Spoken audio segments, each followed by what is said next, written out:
It's recognised that members of the public need to know more skills that could help save lives in the event of a medical emergency, and that's what we're here to teach you today. So the 3 skills we're going to teach you today are, number 1, how to do CPR and use a defibrillator. Number 2, how to save somebody who's choking. And number 3, how to deal with a major bleed. So first of all, we're going to talk you through all the different 3 skills and demonstrate, and then at the end, if you'd like to come and have a go, please feel free, come and have a go, but there is no compulsion for you to come and do something you don't feel comfortable with. We've all had very different life experiences, and some of us may well have already experienced a life-threatening emergency of somebody we know. So if anyone at any time feels uncomfortable and wants to take some time out, please feel free to do so. We all know that we've had different experiences in life. The 3rd skill that we're going to teach you is about major bleeding. So if anybody has any problems talking about bleeding or wounds or anything like that, again, please feel free to leave the room, okay? We don't want anyone to talk about anything that distresses them. So the first skill we're going to talk to you about today is about how to do CPR and use a defibrillator. So the first thing we need to identify is, number 1, when does somebody need CPR? And does anyone have any idea what someone might look like who has collapsed and their heart is not working? How do you think they might look? And I've already given you one little clue there. Anybody have any idea? So they might look an abnormal colour, yes. So they'll be collapsed on the floor. They might look blue or pale or white or very grey around the eyes on darker skins particularly. They will be collapsed, and there's another critical point, another critical signs of life that might be absent, and that might be the person's not breathing. So we're going to show you the steps that you need to take in order to identify whether CPR is the right step to take and what help to get. So imagine we see somebody on the floor who you might witness them collapse, or you might just come across them in the street. How do we know that that person really needs our help, and what do we need to do? And we use the little acronym to remember. We use the 2 words doctor ABC. A doctor is the abbreviation DR and then ABC. Now, before we approach any casualty in any situation, we always, number 1, first think of the D, which stands for danger. We need to be sure that it's safe for us to approach, okay? We are our most vital piece of equipment that we have. Our own safety is paramount. So it could be this person's collapsed in the middle of a road. Are there vehicles around? Are there animals like dogs or horses or any other animal that might harm you? Are there electrical wires? Has the person been electrocuted? Is there water nearby? Is the person in water? These are all things we need to think. And also as well, in this modern time, we also have to think is this because something's happened as a violent act? Is it safe for us to approach? If it's not safe or you don't feel safe, you don't approach. You call for help, you call 999, and someone else will take that responsibility for you. Protect your own self first, even if there's someone who might need help. D for danger, make sure it's safe to approach. The second step, we need to see how responsive this person, and we use the word responsive rather than conscious or unconscious anymore. So when we decide we want to approach, the first thing that we could do is that we could just talk to the person as we're approaching to give them some warning, and if they're responsive, they may well open their eyes and start to speak. It could be that somebody's having a nap in the sun and is quite happy and doesn't need any help. We don't want to go rushing and doing anything if that person doesn't need help. So we might walk up and just talk to that person. Hello, do you need any help? Are you okay down there? But if there's no response, then we might need to do something a little bit more forceful. So then what we would do is that we'd approach the person, give them a really good hard tap on the shoulders, shout loudly in their ears, hello, hello, can you hear me? And give them a command, open your eyes. And then if they can do that, then that tells us that person is responsive, they can follow a command, they don't need so much help. So Rachel's just going to demonstrate that for you. So she's checking for danger, that there's nothing that's going to harm her. As she approaches, she's just going to talk to the person. Hello, can you hear me? Need help? Hello? And if there's no response, then she'd be a little bit more forceful. Strong taps on the shoulders. Hello, hello, can you open your eyes? Hello? The person's not responding. So we know we're going to need some help. We've got a casualty, somebody unwell, who's not responding. So we might already be now thinking about calling emergency services, and we would call 999 or 112. Sorry. So when we call the emergency services, it can take quite a few minutes to get through, because they'll ask you, where are you? What's your telephone number in case we need to call you back? Which emergency service do you need? And then eventually you'll get through to somebody, and if you've ever watched any of the TV shows, the first question they will ask you is the patient breathing? So that can take some time to get through. So when you're calling 999, put your phone on speaker, put it on the floor next to you, then you can use your hands to do the next steps to identify what level of help you need. So we've done danger, we've checked the responsiveness of the person, we've called for help, and now we're going to move on to the ABC part. So ABC, A stands for airway. When we collapse, our tongue and all our muscles in our throat becomes floppy, and our tongue flops to the back of our throat, blocking our airway. So we need to make sure that we can open the airway, and we do that with a manoeuvre called a head tilt chin lift. It's so simple. You put one hand on the forehead, 2 fingers underneath the chin, and you tilt the head back. This moves the tongue off the back of the throat and opens the airway. Now just see what happens when Rachel lets go. When she lets go, the head flops down again. So we need to keep our hand firmly on that person's head to keep their airway while we do the next step. So we've opened the airway, and now we're going to move to B for breathing. We need to see whether our casualty is breathing. So keep your hand on the head and keep the airway open. We're going to look, listen and feel for 10 seconds to see if there's any breathing. Now you can see that Rachel's put her hand on the person's tummy because they might have clothes on, but the way then you could perhaps feel to see if the chest or the tummy is rising and falling. If the person was breathing normally, you would expect to see 2 breaths in 10 seconds. So Rachel's going to count to 10, and she's looking to see, can she see 2 times when the chest rises and falls and she can hear air going in and out? 1, 2, 3, 4, 5, 6, 7, 8, 9, 10. So the 10 seconds has passed and there has been no breathing. But this, remember, has to be a normal breath we're looking for. Sometimes people, when they collapse, their brain, as their last response reflex, will try to breathe, but sometimes nothing will happen and they might look like they're gasping. But actually no air is coming out. That's not normal breathing.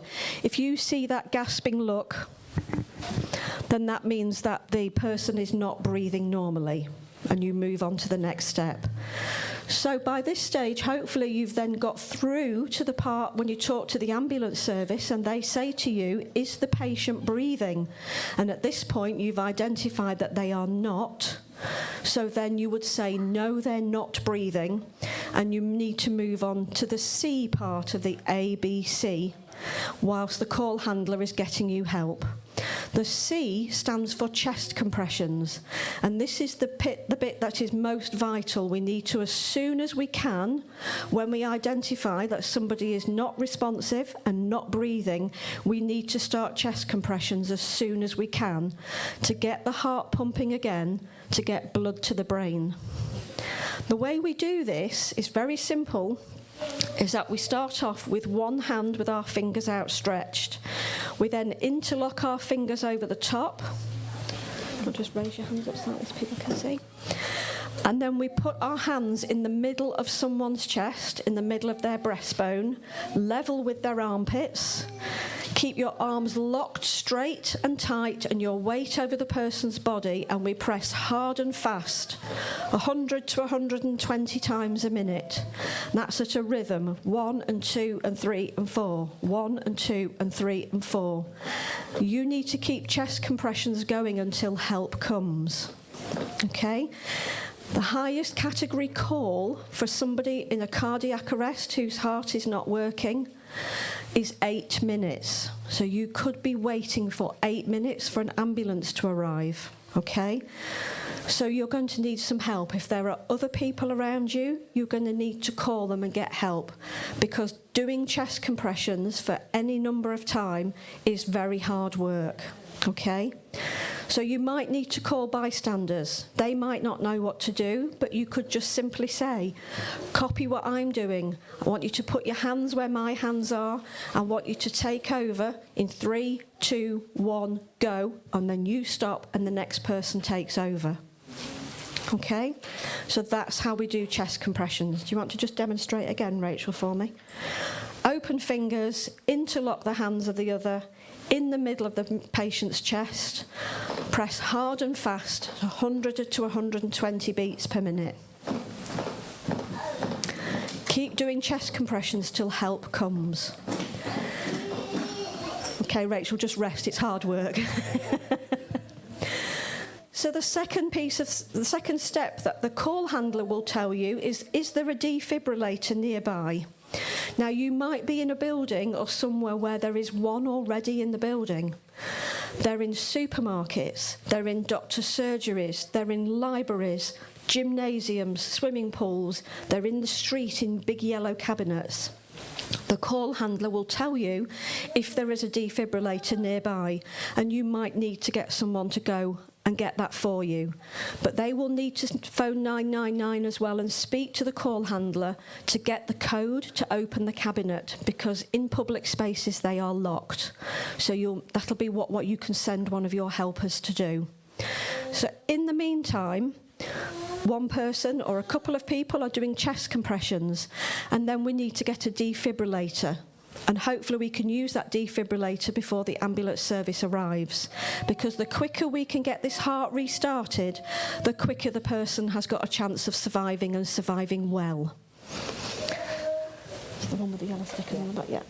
So these are training defibrillators. These don't look exactly like the ones you will see in the boxes on the wall or in the street, because there's hundreds and hundreds of different versions. But they all work in the same way. They are an AED, which means it's an automated external defibrillator. It works automatically. It will tell you what to do and the steps to take.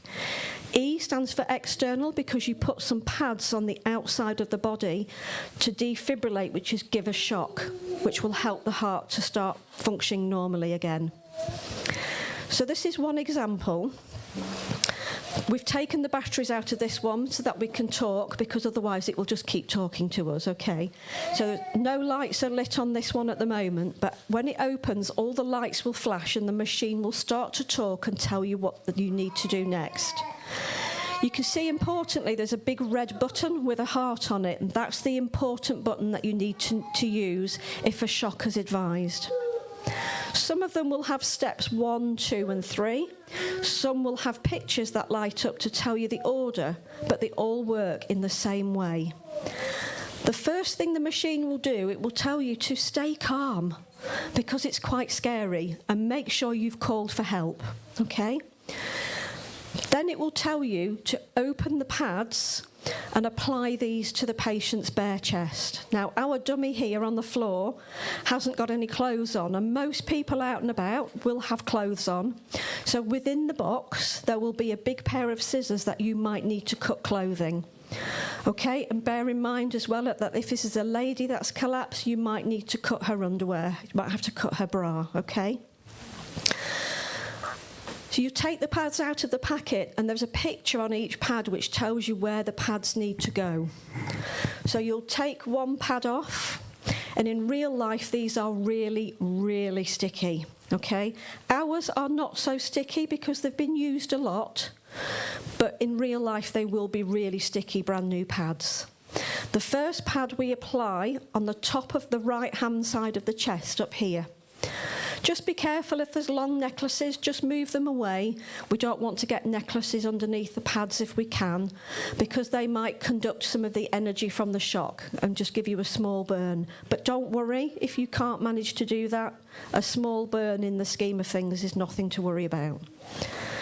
The second pad we'll then put underneath here on the left-hand side of the chest, because the machine hopefully is going to give a shock across the heart, okay? And that will help to restart the heart. So the machine will have talked you through this. It'll give you time to cut the clothing. It'll give you time, if the person is sweaty and clammy, to get a cloth that's inside the box to dry the person if needed. And there is also a razor that if you have somebody who's got very, very hairy chest, that you might need to shave the 2 spots where the pads go. But they would have to be really, really hairy for the pads not to stick. So don't worry, most instances they will stick, but if they won't, take the pads off. There will be a spare pair after you've done a little shave. But don't worry, most people don't need to be shaved. So the first important step the machine will tell you after this is that it's analysing the rhythm, and it will say to you, stand clear of the patient.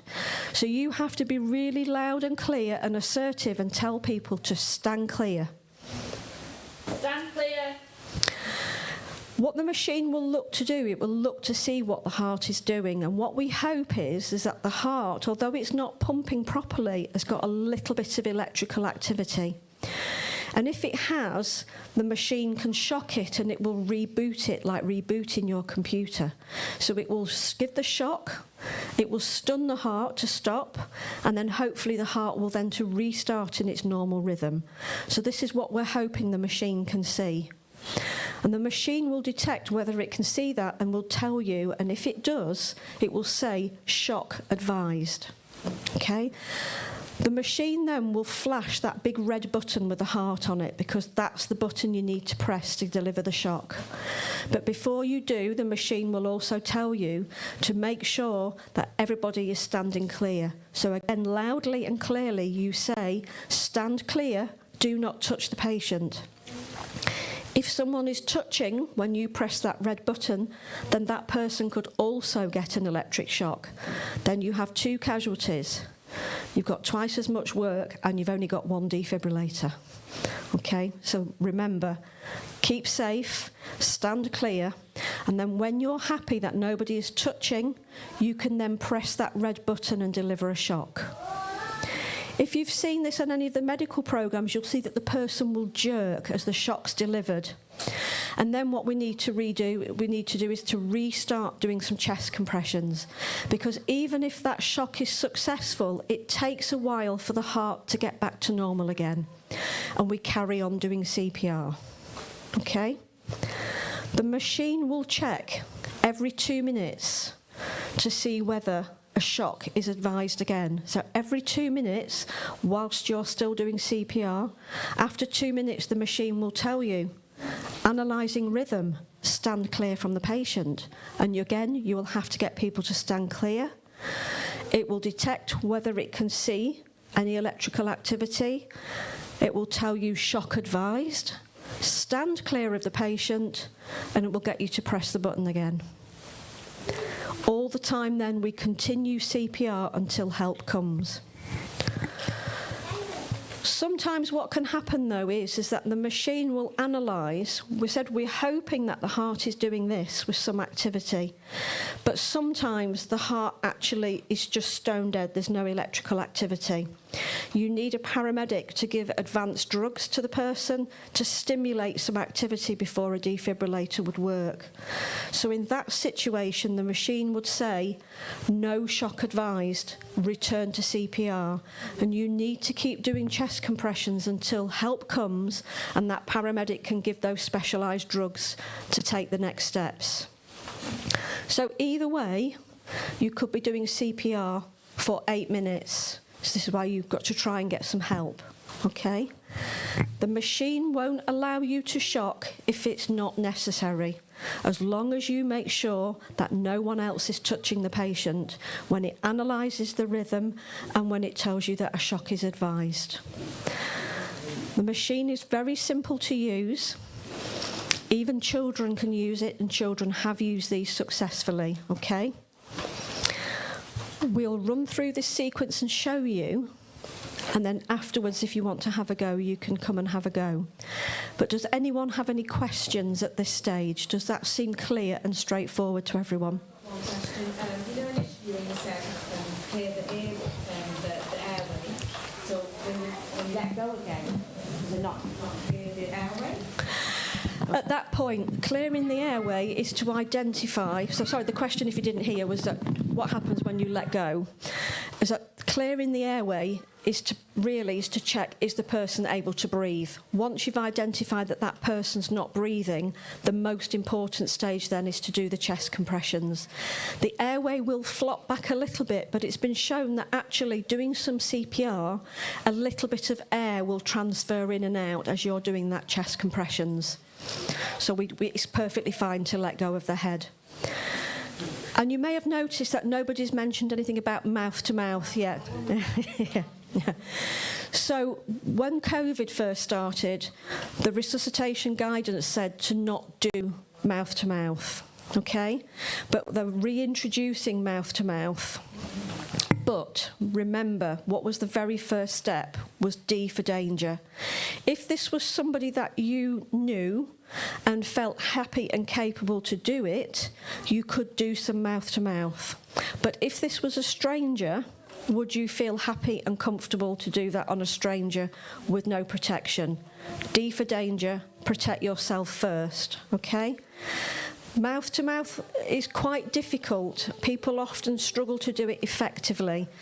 So the way that you can do mouth-to-mouth, if you chose to do it, is that you would have to do the head tilt chin lift manoeuvre, and then you'd have to pinch their nose and put your mouth over their mouth and breathe hard into that person's body until the chest rises. You would do that 2 times, and then you'd do 30 compressions and 2 breaths. But it's very difficult to do well. It wastes time for some people because they think they should be doing it and they can't do it effectively. So my advice would be is that if you were unsure, is to concentrate on chest compressions only. But remember, once you get through to the emergency services, they will help you and guide you and talk you through the process. Okay, so that then if you wanted to do some rescue breaths on somebody who was maybe you were comfortable to do it, they would talk you through it.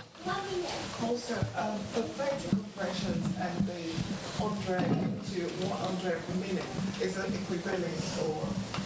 Yeah, so you may have seen some TV adverts and things where people sing songs to get the rhythm in their head. But again, it's for you to sing inside your head. If that helps you to motivate you to try and do it, then fine. I would just suggest don't sing it out loud because somebody will be filming you for YouTube.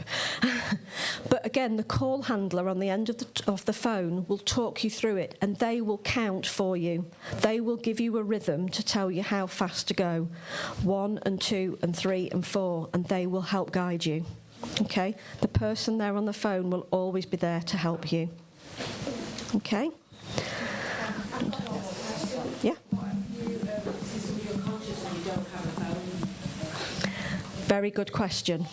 So So if there's no help around and you've got no chance of getting any help, you have no phone signal, it's early in the morning, there's no one around, then you have no option to go and get help. You might want to try and do a little bit, do the ABC assessment, but you might have to just leave this person and go and get help. If you're alone and no one's coming, then you can only do so much. At the end of the day, this is first aid.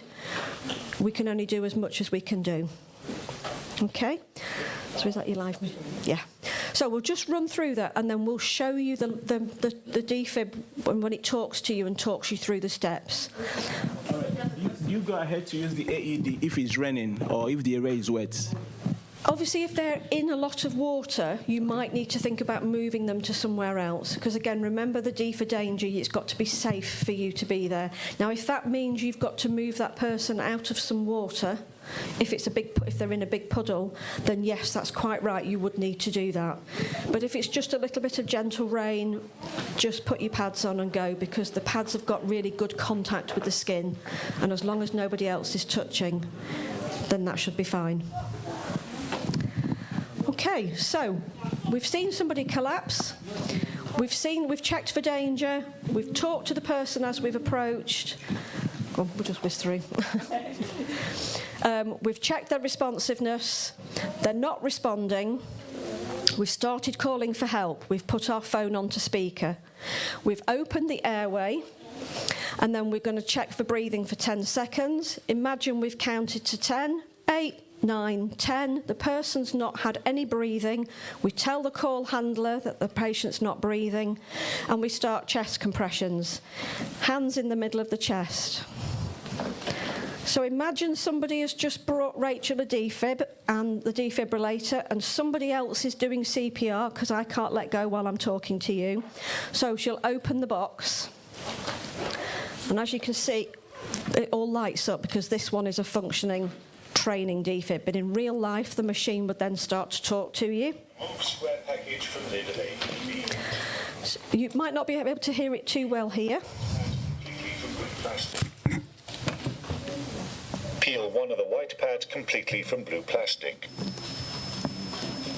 Firmly place the pad without the blue plastic on the patient.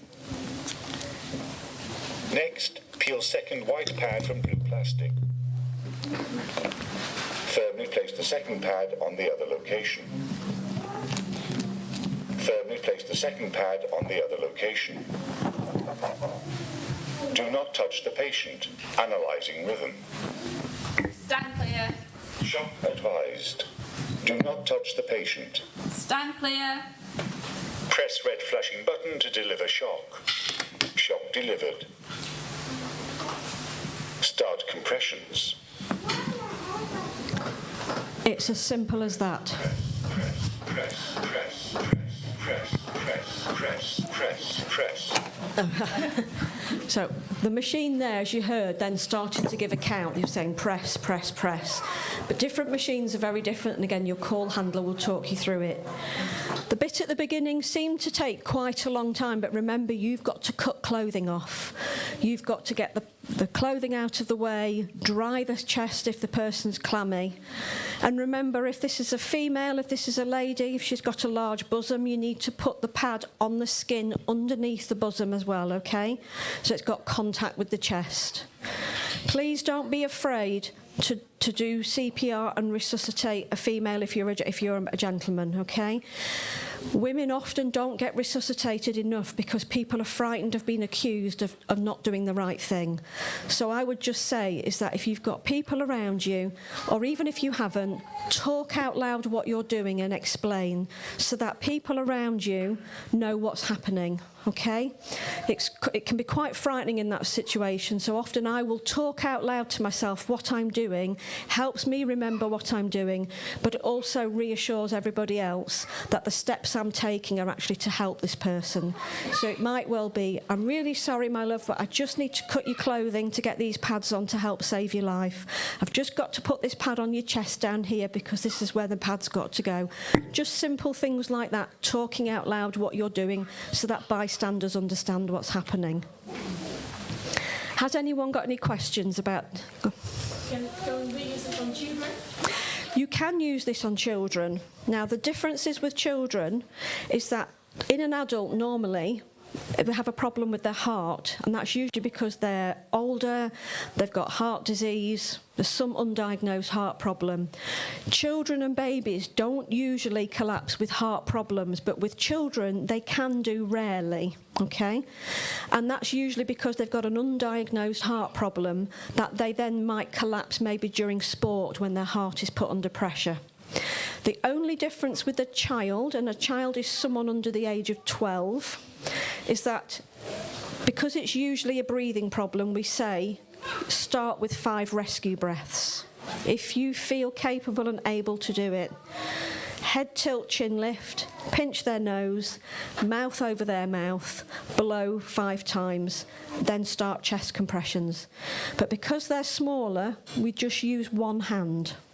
And we're looking to push down a third of depth of the size of their chest. Because again, one 12-year-old or an 11-year-old might look very different in size to another child. So one hand, 5 rescue breaths if you feel able to do it at the beginning, 30 compressions and 2 breaths. Babies, it's different, and if anybody would like to talk about babies, we'll show you at the end, because babies is quite different. Okay. But you can use a defibrillator on a child as long as they are over the age of 1. And if there's not enough room for the pads, some of these have got children's-sized pads in, but if they haven't, if there's not enough room to put the pads in this configuration, then what you can do is you can put 1 pad at the front of the chest and 1 pad at the back, and the shock will still deliver across the heart. Okay? But talk to your call handler. They'll tell you what to do. Okay? Is everybody happy? Go on. Is this something one can buy privately for home use? They're very expensive. They're about £1,200 just to buy the defibrillator, and there is ongoing costs such as pads and batteries, which are several £100s. So they're quite expensive. Are we all happy with defibrillators?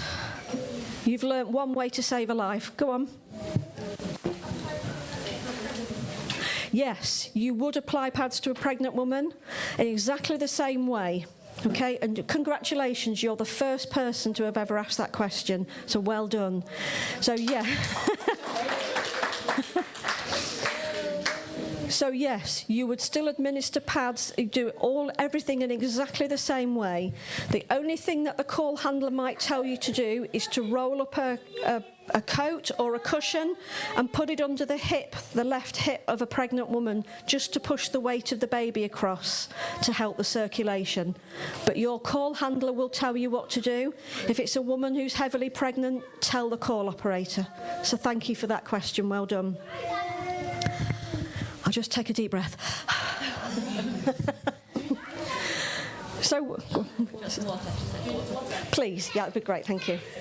So, you've learnt one way to save a life, well done. So the second way, it's a very simple one now, we're going to do choking. So choking is really simple to treat, and it's something that happens very commonly, and it happens in anyone of any age at any time. It can happen, okay? But there are certain groups of people where it might be a little bit more, happen a little bit more often, and that's babies when they are starting to take solid food, and sometimes older people or have got illnesses or disabilities that their muscles aren't so strong. But choking can happen to anyone at any time. Thank you.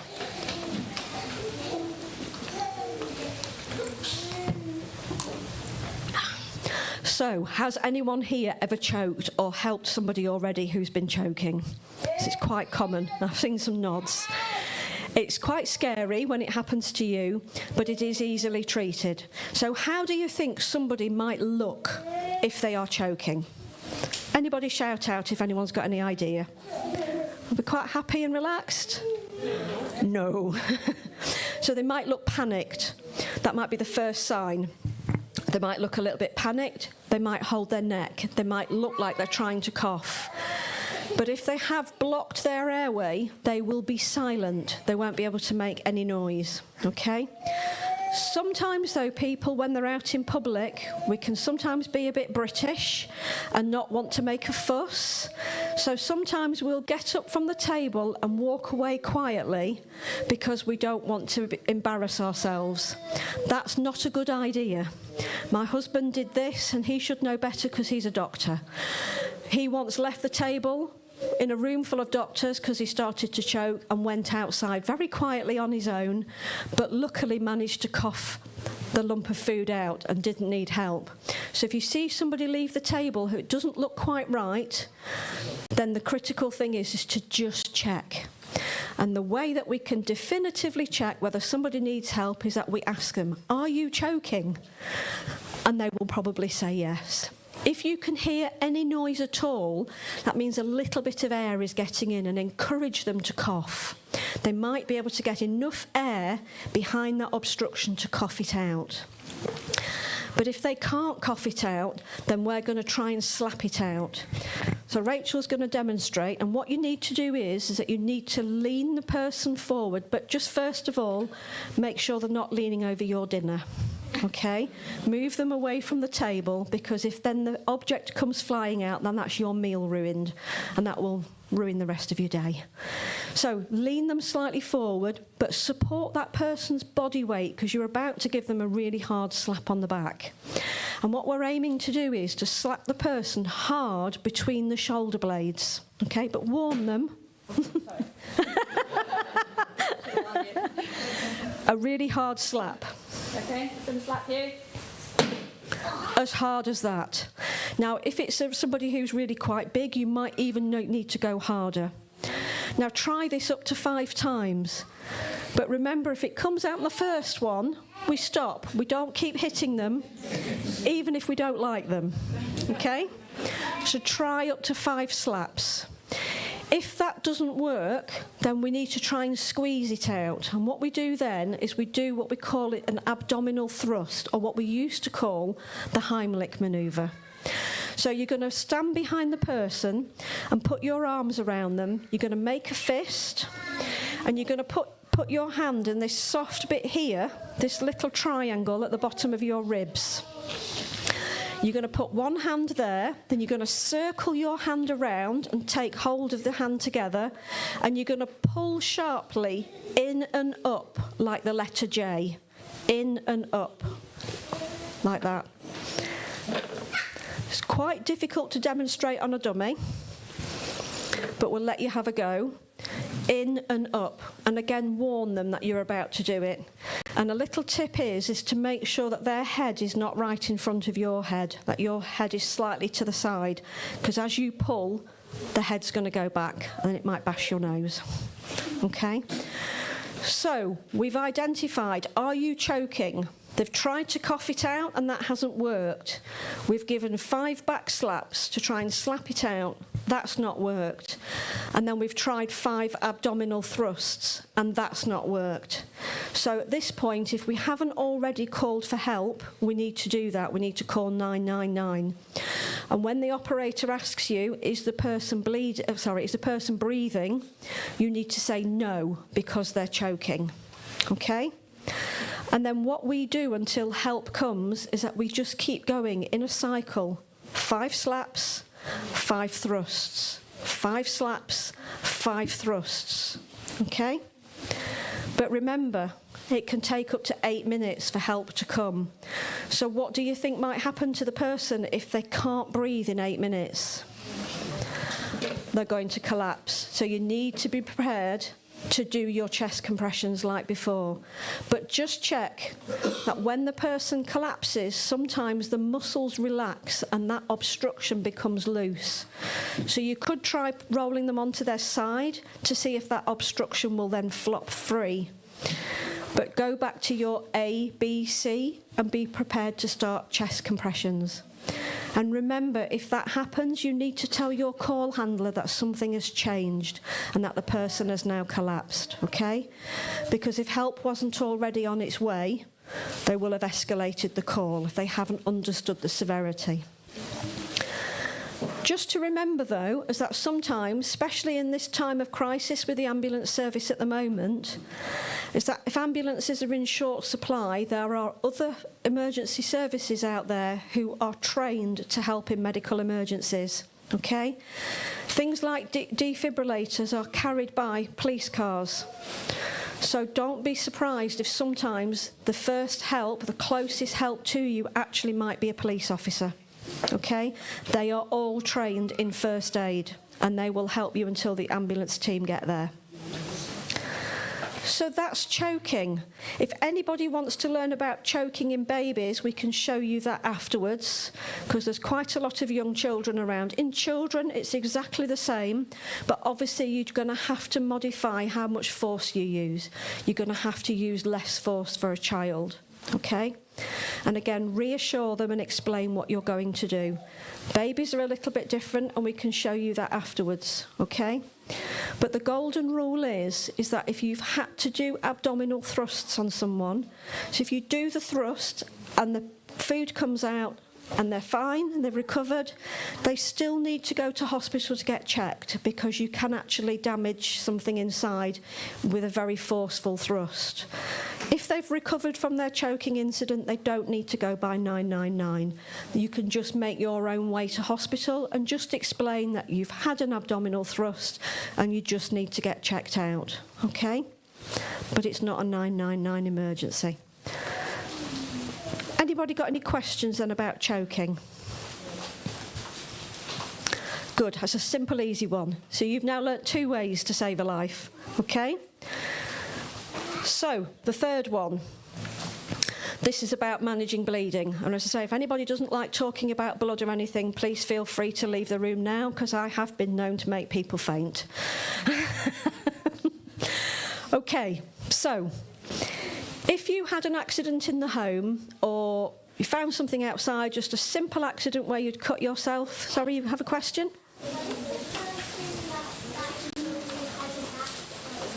If the person who's choking has a back problem, then not being able to breathe is more important than their back problem. Then you still have to do them a good back slap, okay? Because you've got to save their life. If that makes their back problem a little bit worse, then that can be sorted out afterwards. But you need to save their life, and that's most important. But that's a really good question. Thank you. So if we cut ourselves in the home and we had a little minor cut, what would we instinctively do? What would be the first thing we would do? Is that we'd probably just automatically press on it and put pressure until it stopped bleeding. And we'd then give it a clean once it stopped bleeding, and then we'd pop a plaster on or a dressing, or maybe go to the hospital for a stitch if it needed it. But what we're talking about today is bleeding that's much more severe. Okay, so where simple first aid is not going to be enough. Now, this might be because where the injury has occurred, it's ruptured a very big blood vessel, and the bleeding is very severe. So when somebody's got a really bad injury and they're bleeding severely, then they can lose all of their blood volume in 4 minutes. Helps 8 minutes away, so you could bleed to death in 4 minutes. So this is why this skill is really important. And remember, if you have no blood in your body because it's all over the floor and you collapse then because of that, your CPR will be completely ineffective because there's no blood for the heart to pump. So tackling bleeding takes priority over everything else first, okay? So, I'm just going to do things slightly different. Let me just get hold of that. So, forgive us, we've got lots of triangular bandages. We have thousands of these, but we use these because they're very easy to demonstrate with. So, say you had a wound that was bleeding, and remember, most of these injuries occur through everyday mundane accidents, and that could be somebody's fallen through a greenhouse, through a glass top table. They might have fallen and broken a bone, and that's broken a blood vessel. They might have some other sort of injury. A common one is where people go over the handlebars of their bicycles and get the brake levers impaled in their groin or something like that when they start to bleed. But also, as well, we have to acknowledge that some of these could be the result of violence. Stabbings and slashings, although they are quite rare, they still make the headlines, and they are sadly on the increase, okay? So firstly, if you get an injury somewhere where the tissue is soft, like a neck or a groin, then we're going to use those basic first aid principles. But we need to get the person to stop, to lie down, and we need to stop the bleeding. And the first thing we're going to do is that we're going to roll up this. Yeah. So we need to use a pad or anything we've got that we can press on this wound to stop it from bleeding. If you are somewhere with a towel or a t-shirt or some proper first aid supplies, brilliant. But you might only have something like a pair of gloves in your pocket or a scarf or something like that. So you just need to make a small pad that's going to fit over the wound. And if say it was a neck, you'd press it onto the wound and press and hold to try and stop the bleeding. But remember, you're going to need 2 hands for that, so you need to remember to start calling 999 and put your phone on speaker beside you so that you can use your 2 hands. So press on the wound, and if more blood seems to be coming through, get help to give you something else to put on the top of that and keep the pressure on as much as you can. The same thing as if it's a wound in the groin. Roll up a pad or whatever you've got to hand, press it into the wound, get the person to lie still on the floor, and put more padding on the top if needed. Remember to call for help, tell them you've got somebody with a major bleed. But, so you might... You might have somebody who's got an injury to an arm or a leg that won't stop bleeding. And again, that could be because of a broken bone, a car accident, God forbid an amputation, or a stabbing or a slashing. The best way to stop bleeding from an arm or a leg is to apply a tourniquet. Now, a tourniquet is a medical device which goes tight around the limb and cuts off the blood supply, which stops the bleeding, okay? Now, this orange one we've got here is actually the one that the ambulance service use. This is a military-grade tourniquet devised through warfare, unfortunately, which is now being used for civilian good. And this is a tourniquet that is used by all the ambulance crews. And remember, police officers might be your closest help. Police cars carry these, and fire engines also carry these, okay? So remember, your first help might not be an ambulance crew. These are also kept in what we call public access bleeding kits, and there's another charity that we're working with a lady in Fallowfield called Merrow's World, who has raised money to put bleeding kits in cabinets around Manchester. She's got about 14 up to now, and she started doing this work because unfortunately her son was stabbed to death last year. So she now has got these kits around Manchester, and the mayor is looking at introducing this around the whole of Manchester. So you might actually see a box on a wall, and instead of it having a defibrillator, we'll have a bleeding kit in it, and it will have one of these. So you call 999, and they would tell you there's a bleeding kit on the wall of the community centre. Go and get that pouch out, and it will have this kit in it. Okay? You open the packet, and it's very simple to use. It's ready to go. Just remember, if this is for a thigh or for a leg, somebody with a very large leg, you can open the straps to make it large enough to fit over. But this is just, yeah. This is like being Yeah, it's a bit like being an air steward, this. So the way that we use it is that we need to put it over the limb just above the injury. So if you can imagine here, say this person had fallen through a glass table and had a really bad cut on the wrist that wouldn't stop bleeding with normal first aid and might be pumping blood out quite severely. So we'd pop the tourniquet above the wound. The only thing is that if this was, say, from a fracture where all the bones were all mangled, then you might put the tourniquet higher up, just because applying the pressure might make the broken bones worse, okay? So you just pull the tourniquet tight, just a bit like a seatbelt, or a handbag. And then there's a stick on the top. And we're going to use this stick to tighten the strap even more. So we twist, twist, twist, and then there's a little locking device, and we twist and twist until it's tight enough to stop the bleeding. And we can lock it in place. At this point, we need to tell our call handler we've applied a tourniquet, because now this arm doesn't have any blood supply, and this could become damaged. It could be damaged to the point where this person loses this arm, but we've saved their life. And this is where the phrase saving life over limb comes from. They might lose this arm. It's not necessarily going to happen every time, but they might lose this arm, but they'll live to tell the tale of another day. Okay? How do you think this is going to feel, having this put on?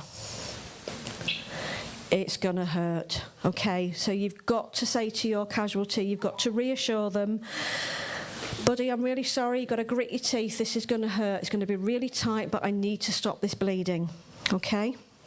They're not going to like it, it really is painful. So this is the gold standard. This is what you might have these in your community, or this might be what a paramedic or a police officer will bring. They are £70, they're very expensive, but there's no reason why anybody can't buy these. You can just Google them and buy them, but they're very expensive.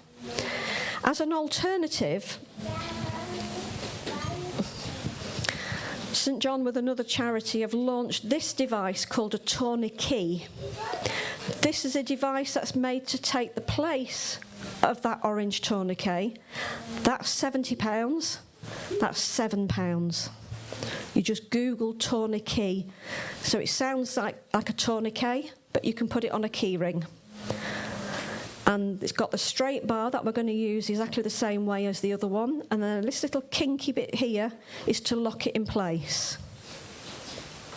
All you need to turn this into a tourniquet is a piece of cloth. Now here again we have got triangular bandages because we have thousands, but you might have a tie, a scarf, the arm of a t-shirt, a cross-body bag strap, a pair of tights, leggings, absolutely anything. At the arena bombing, people ripped up t-shirts that were for sale and used those to make tourniquets with. So all you need is something like this and a strip of fabric. We do it exactly the same as the other tourniquet, in that we put it above the wound that's bleeding, but we're going to tie a simple knot, just a simple granny knot, tie it tight. We do a loose knot on the top until we put in our key, and then we tie that tight. Normally we've got 2 hands free for this. So then what we're going to do, this arm is a little bit difficult to practice on. We've got some other dummies that we usually bring that are a bit softer. Okay, so we won't tie this as tight as it can go, because otherwise we won't be able to demonstrate it. But in real life, you twist that bar as tight as you can, and then use the little kink in the key to slip it under the edge of the bandage. I think you've done it too tight. So just do it on the first one. And we can demonstrate this a little bit more effectively at the back if you want to come and have a look. Now, you've now turned this into a tourniquet. If you haven't already called for help, you need to tell your call handler that somebody's having a major bleed and I've applied a tourniquet now, so that they know how long this tourniquet has been on. And remember, it needs to be tight enough to stop the bleeding, but you might not be able to get this as tight as that one. So that might mean you've got enough time to then get a pad on the rest of the bleeding to stop that, or it gives you time to think about what else have I got that I can use instead, and put a second tourniquet on higher up, but you don't take the first one off. So remember, if you can't stop the bleeding with one tourniquet, find something else and put a second one on. But you might not have one of those either. If you're like me, who likes to eat quite a lot, I've always got a fork in my handbag. I've got a spoon here for you today. But really, all you need is anything that is stiff enough and strong enough that you can use as a tourniquet. And use that with a piece of material in exactly the same way. It could be a pen, if it's strong enough, a pencil, a metal straw, absolutely anything, even a stick in the street if it's strong enough, but you probably might not be able to tuck that under. But cutlery is really good because you can still tuck it underneath and lock it in place. You use it in exactly the same way. You apply your first knot, then your loose knot, and pop your spoon in and tighten it. But just remember, don't have the spoon really long. You need to shorten it, otherwise you won't be able to tuck it under the bandage. Okay? So we twist in exactly the same way and push it underneath the bandage.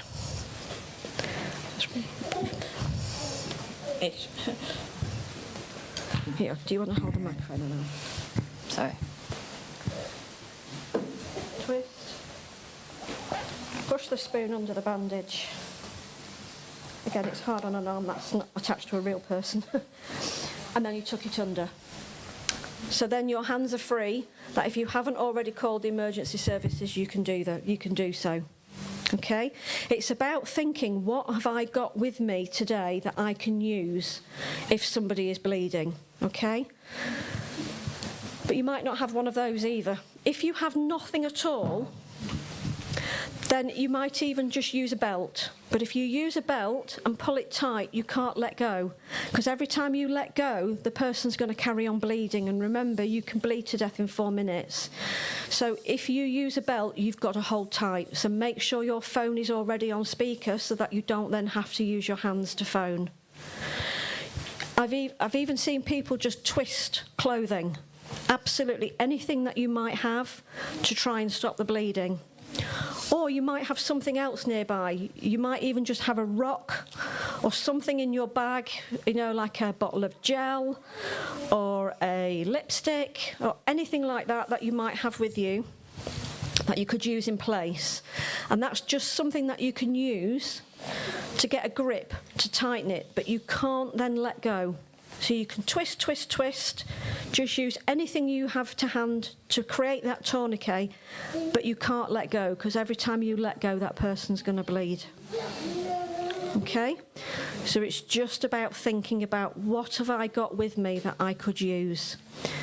It's a bit like when you go away somewhere new and you should check where your fire escapes are. These are the sorts of things you need to be thinking about. What everyday objects could I use to help somebody in an emergency? So remember, these techniques are for when people are bleeding excessively, that normal first aid won't work. Soft parts of the body will apply a pad and apply pressure, putting more pads on the top if it bleeds through. But if it's on an arm or a leg that won't stop bleeding with normal first aid, you need to use a tourniquet to tighten around the limb to stop it from bleeding. Is that clear for everyone? Has anybody got any questions? The best thing about the tourniquet is to come and have a go and see it close up with a little, you can see a little bit more clearly what's happening. And these have been really helpful. I said, this sort of thing is what helps save lives on the day of the Manchester Arena. And I said, the woman whose son was stabbed to death in Manchester, unfortunately, he had 2 wounds. He was stabbed in the chest and he was stabbed in the leg. But unfortunately, it was the bleeding from the leg that took his life because nobody put a tourniquet on. And this is why public access bleeding kits are so important, or having the knowledge to stop bleeding can really save lives. Okay? Did somebody have a question? Sorry, I can't hear. Same on babies? Yeah. For bleeding in babies, oh my word, then you really are in difficulty if you've got an injury to a baby. Then yes, you would have to do the same on a baby. And again, I've never been asked that question before, so thank you very much. I think thinking about a situation where a baby would be having a major bleed and having a major injury like that is something that's going to happen very rarely. And I can see situations where that might happen where there's like animals in a house maybe. where an animal's attacked a child. So again, you'd have to do the same things. Apply pressure. You might find that with a baby, actually, you could apply enough pressure with a pad to stop the bleeding. But if you couldn't, well, then yes, you'd have to do the same thing. Okay? If it was a limb, then you could still apply a tourniquet, but I would think probably you'd be able to get enough pressure on a baby in order to stop the bleeding without having to resort to a tourniquet. But again, tell your call handler. They will help you. Remember, they'll talk you through the steps. Okay? I've just got one question. If you've been attacked and the blade's still inside the body. Right, so if you've been attacked and there's a blade or something else still inside the body, then you are quite right, we leave it in. If somebody has left a knife or something in someone's chest, you don't pull it out, because that actually might be stopping more bleeding inside. It might be pushing against something. Unfortunately, most of the time in violent acts, the knives aren't left in. They're usually taken out and thrown away somewhere. But sometimes they are kept in. Or maybe somebody might have something impaled in them through a bizarre accident, like in a workshop or a shed with a piece of machinery. So yeah, you leave whatever. If there's something stuck in, you leave it in. You don't take it out. If there's a lot of bleeding around the wound, then what you could do is you could put a pad around each side of whatever's impaling in the chest or the body or wherever it is, and put two either side and apply pressure around the object. But you don't pull whatever is in there, you don't pull it out.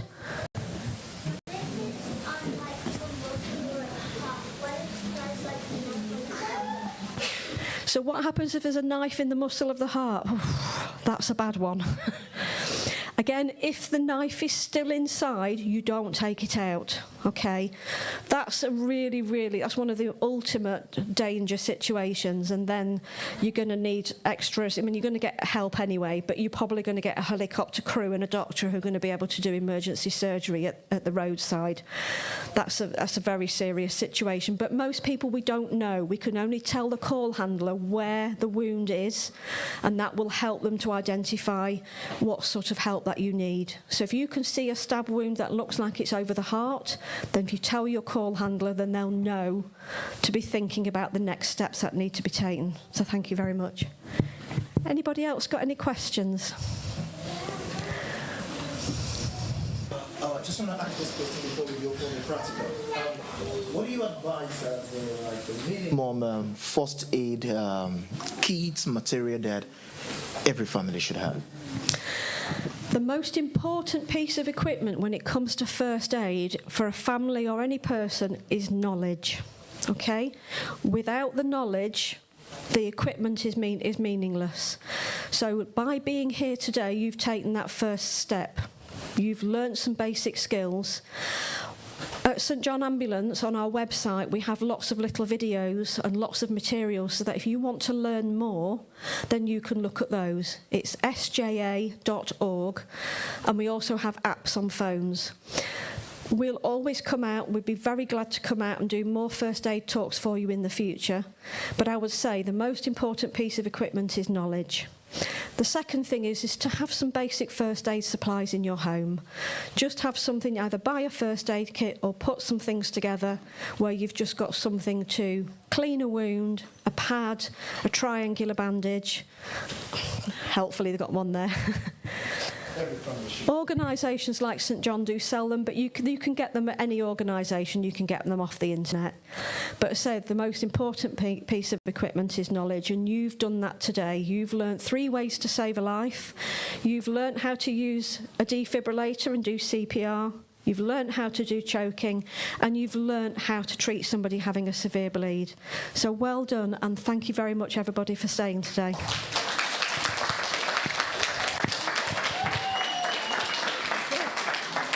Thank you very much. We are very grateful. I think we now just proceed for practical sessions. We're going to try and the ushers are going to help us, together with Mac. And then what we can do, we can have lunch at the same time with the session. So when some people are taking their sessions, the others, while waiting, can be having lunch. And so when others have finished their session, then the next people go on. In order to manage time, I think this will help us. Do we agree? Okay, so we just hand over to the ushers and guide people for the practical session. Multimedia, could you help us with some video in the practical sessions, Brian and the team? Maybe just with the first team, and after that, we don't need to do for other sessions. All right.